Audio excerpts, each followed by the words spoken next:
All right, welcome. It is Thursday, and I am excited for today's episode of Event Domination. We go live every single week where I share my experiences, my learnings, my ups and downs for scaling my own event, but also how we help other events scale and grow. And today, this is probably the reason why I started my conference. And the topic is audience engagement. Because when I first launched my conference, it came out of a place of unhappiness with how other events and conferences engage their audience. So today I'm going to be breaking down exactly how you can keep your audience engaged, what things you should be looking for, what not to do in terms of building out your conference. And you run a show, your scheduling, your types of events, even how you run the event in the first place. And so just to take you back a little bit, I come from the real estate space, and I had gone to a whole bunch of different real estate events. And the truth is, they all look the same. So you would walk in, you have a hotel ballroom, you have those round tables, those round tables. Everybody has that name tag or the lanyard. You go out in the hallway for lunch, and it's the same thing. The speaker has a little podium. You got one or two PowerPoint screens, and it's the same thing over and over and over again. Every single event looks the same. They feel the same. And you often see the exact same people no matter where you go. And so I hated events with a passion. And that might sound kind of weird coming from, the conference scaling guy, but I hated events with a passion. Hated them. So when I decided to launch my conference, it really came out of a feeling of, well, I think I can do a better job than what's out there already. And if nobody else is doing it, I might as well be the guy. That's kind of where it came from. So audience engagement and participation, and my chair is already sinking, it is really something that I feel really passionate about, because that was the catalyst for everything we're doing right now. So when we're talking about engagement and keeping your audience interested, there's a couple key things that we want to look at, and that's what I'm going to be walking you through over the next little bit. So the first thing is audience experience. Experience with events is everything. Because there's content. Yeah, the content has to be good. You can't have crappy content, but you can just pull up, YouTube and get just the same content, right? You can just read a book. You get some great content, but it's the experience. It's how somebody feels the content, how the content's delivered in a way that's that encompasses the experience. That's what we're looking for. So as opposed to what I was used to with all the real estates I went to, the real estate events I went to back in the day, hotel ballroom, you usually don't have windows. It's some weird carpet from the 80s. You got the round tables, all that type of stuff. That was the experience. It was a boring, dull experience. So for me and my personality type, the content could be great coming from the stage, or, well, not the stage, but the podium in that case. The content could be good, but because the experience surrounding the content wasn't there, it was a dud. And I firmly believe that you have to get people's minds in the right state to maximize the impact the content will have.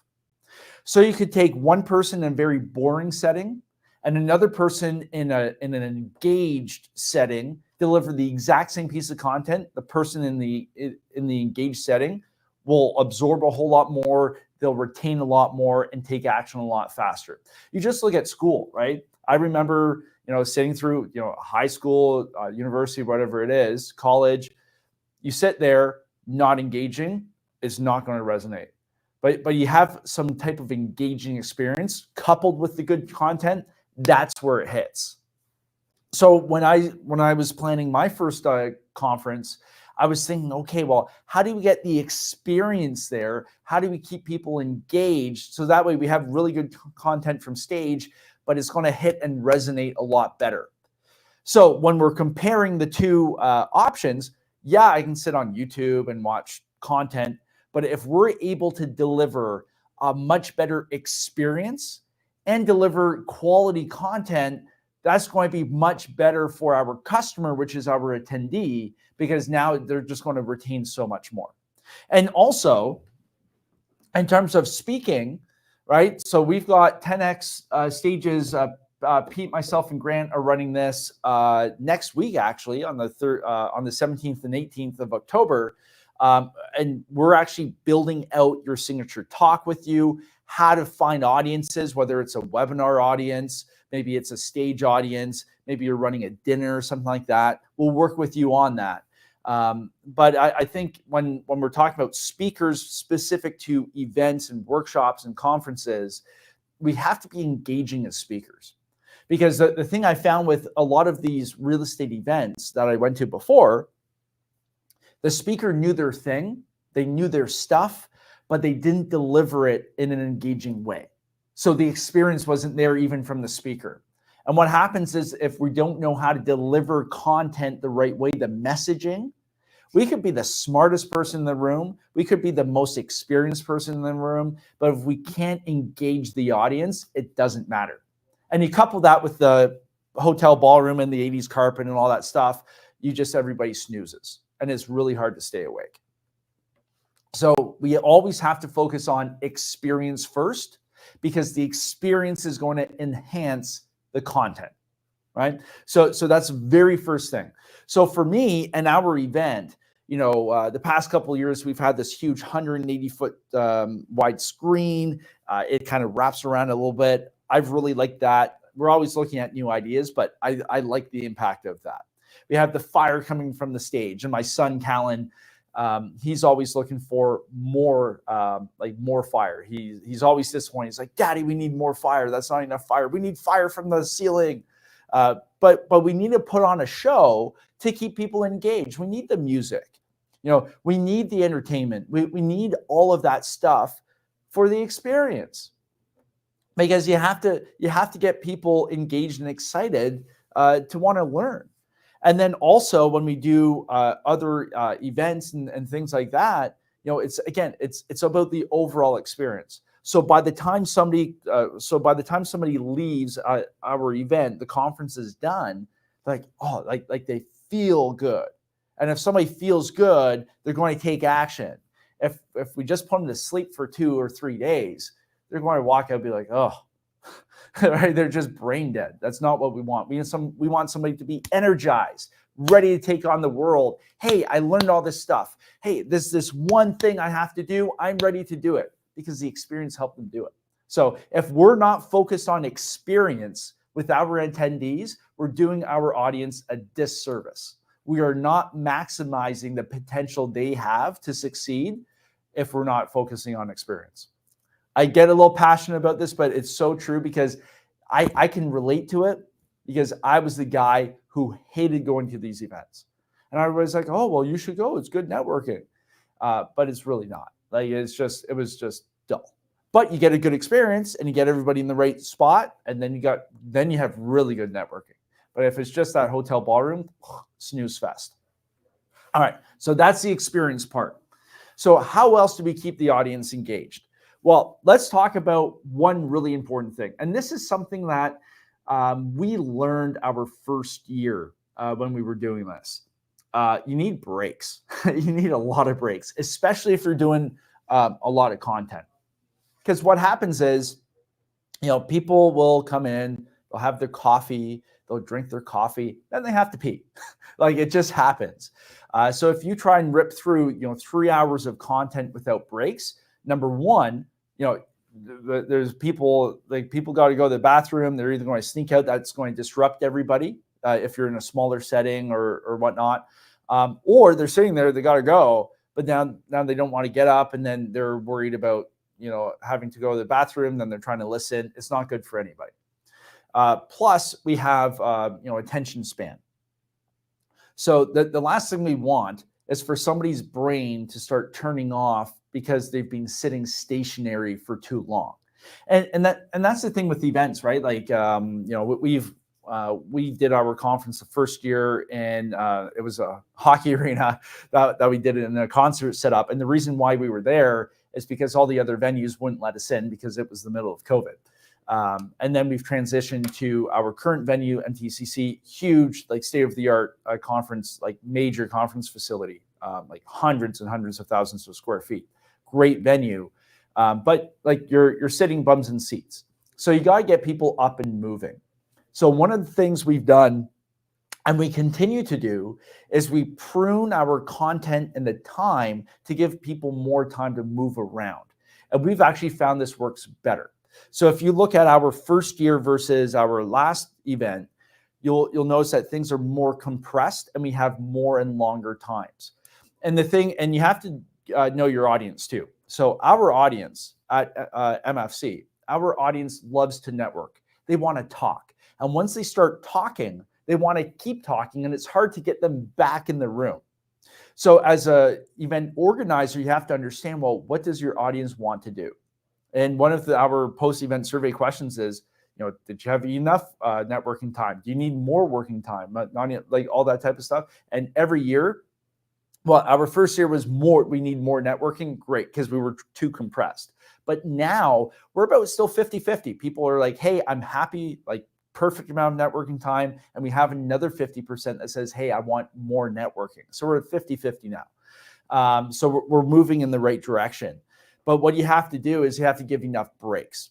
So what we do, and what we've started doing, is we start later on in the day, right? Because people want to network first thing as soon as they get there. So we start later on in the day. We go through, we'll do 1 or 2 hours of content.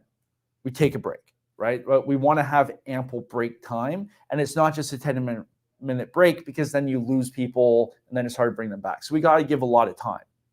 Right? And then we do another content chunk, lunch break. Now, it's not a half-hour lunch break, longer lunch break. Why? Number one, we want to give people time to connect. But number two, we need them to move around. We want them to walk. So that way, and we want to space out the content as well that they're getting from the stage. Because if you're just like back to back to back, like we tried doing our first year, like back to back to back to back content, it just goes all in one blur, and then people can't remember. And it's just like, oh, like I remember this guy, but then this guy said this. And it's just not a good way to deliver impactful messaging to the audience. So the best thing you can do is spread it out. Just make sure whoever is delivering the content, and the content that is delivered, the messaging, is bang on and is really high quality. But less is more in this case. And that's the thing, even with speaking, when I first started getting into it, and we even find this with speakers who have spoken or who wish to apply to speak. And so if you're looking to speak, check out the 10X stages coming up next week. Because what happens is, we think, this is true for speakers and event organizers, we think that we are doing our audience a favor by cramming as much information as we can. So the example for a speaker is, hey, I got an hour talk on stage. I'm going to cram absolutely everything I can think of in this hour, because I want to deliver the best information possible. As event organizers, hey, I want to cram as much content and messaging and speakers in, these 6 hours I have them here, as possible, because I think that's going to be the best thing. But in reality, the more we try and cram, the less effective it becomes, because now we just have too much. So it's far better. And like any professional speaker who's at the top of the game will tell you, less is more. If you have an hour, you have one message. You have one thing. The entire hour is centered around. That's it, one thing. But you do it really, really, really well. Because what's going to happen is that audience is going to come away from that hour with a single message, and it's clear, it's concise. And when it's clear and concise, you can take action. It's actionable. If you try and cram 20 different things in an hour talk, your audience is gone. There's too much confusion, right? And the same thing with events and planning out your content. If you try and cram like just about anybody and the kitchen sink in there and you're trying to pack it, it's not impactful. You've got too much. You've got too much swirling around in your audience's head. And by the time they leave, they're not going to take action on anything. So the best thing you can do for your audience is pare down like how much content is being delivered. Make sure it's really, really good. It's really, really focused. And that's where it's going to help people take action and actually get the results, right? Because, with our office here, like we're talking with people every day, and we have people, past attendees, who are actually like, hey, thank you so much. Like I've been able to go from here to here with what I'm doing because of what I learned. Thank you so much. Like it's amazing. Like those are the stories you want to hear coming out of your event. And that's what gets great testimonials. And that's what gets people coming back and back and back time and time again. So we talked about, the experience. Now we've spoken and gone through talking about, hey, less is more. And it's all about having the right messaging and having breaks, because that's really, really important. Now, the next thing I want to cover in terms of how to keep your audience engaged is the interaction before, during, and after. So you want to set up your event in a way that's going to encourage interaction if that's something that your audience wants. So for my event, they really want to interact with each other. So how do we set this up? This year, I think, was our most successful year in terms of flow, because we're always tweaking our floor plans and layouts and how to do it. So this year we had a networking lounge on the main floor, and from what because we're always like gauging where people are congregating and the flow of events and how people move around the area. I think this year was a big improvement from the year before, and just total setup. And so what you want to make sure, you want to have your layout and venue planned out to maximize interaction and to make people are going to the places you want them to go. So if I'm trying to keep my audience engaged, do I want them on the lunch break just leaving and disappearing off down the street? Probably not. I want to keep everybody in the venue, because that not only keeps us on time for our schedule, and because it's hard enough getting people back in the room, but number two, I want to make sure they're there because that's how they can have those serendipitous conversations that generally turn out to be the best conversations you have at events, which is why, like with webinars and stuff, like they're great, they're a lot easier to do, but the audience isn't engaged and you're not really talking with anybody. You're making breakfast in your pajamas like while somebody's talking on the webinar. That's why the show rates and engagement rates are so low with webinars. But at the event, you keep them engaged, you keep them there with your layout and your venue planning. Like you've got way more engagement and way higher satisfaction. So in terms of engagement, like what you want to do with your venue and your setup and your floor plan is you want to think about how people move. And we're always making tweaks and watching things. And sometimes you have to do things because of fire code that you normally wouldn't want to do and all that type of stuff. But you want to understand the flow of people and where people naturally will want to congregate. And you want to set up things to help people do what they're naturally going to do. So networking lounges, you want to place those at the specific points if you're doing a trade show component to make sure people flow through that show the right way. You want to make sure that food stations are set up in the right spot so the flow of people goes naturally where you want them to, and then they stick around in the right areas. You want to make sure that exits and entry points in terms of the main venue and then what happens as soon as they get out. One of our challenges is bottlenecks. We're always trying to reduce the amount of bottlenecks that we have as people move, because whenever you have a couple thousand people moving in any direction, there's always bottlenecks. So how do we have people flow?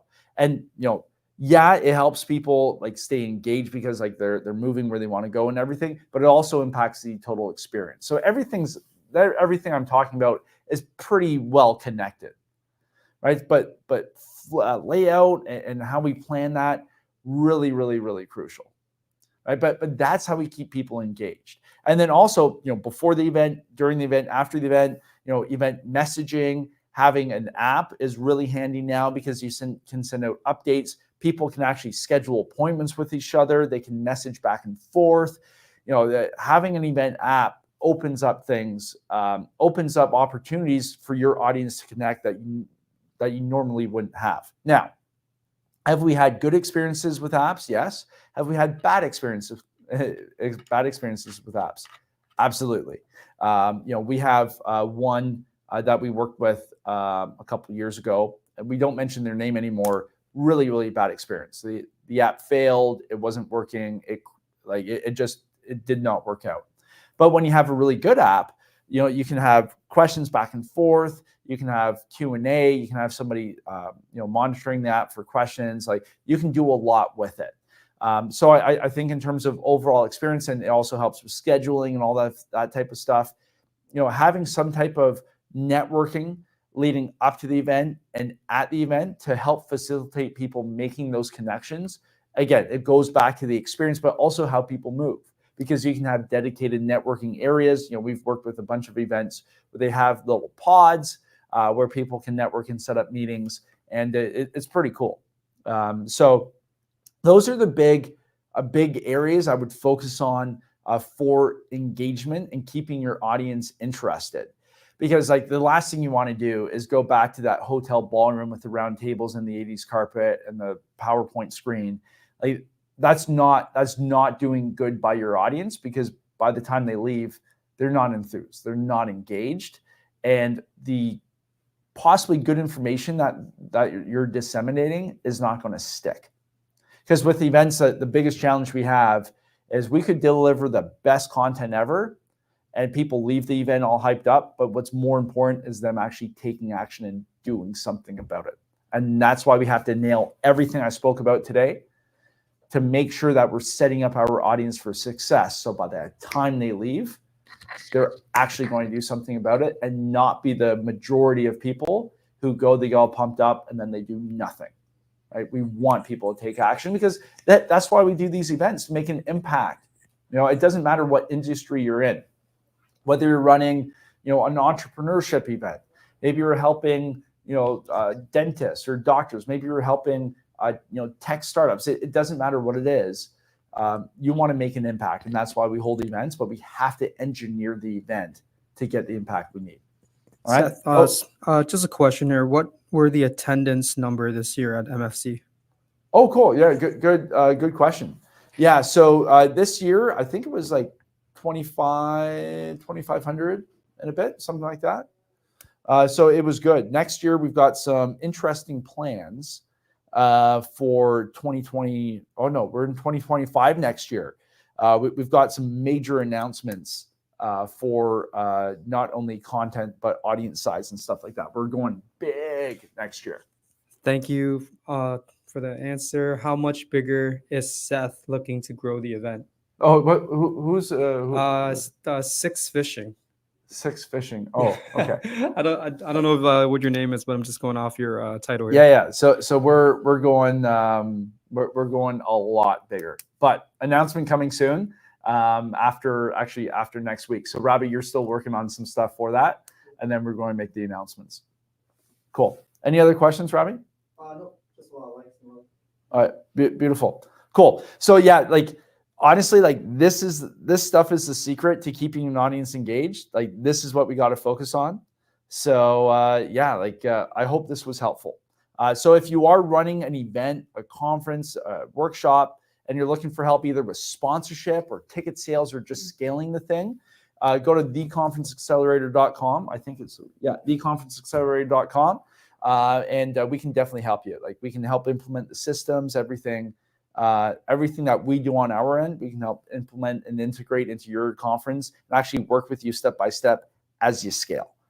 So we work with big events, small events, everything in between. And actually, it's a whole lot of fun for us because we get to see what a whole bunch of different events are doing in all these different industries and spaces. So check it out, theconferenceaccelerator.com, and I will see you next week for Event Domination. See you then.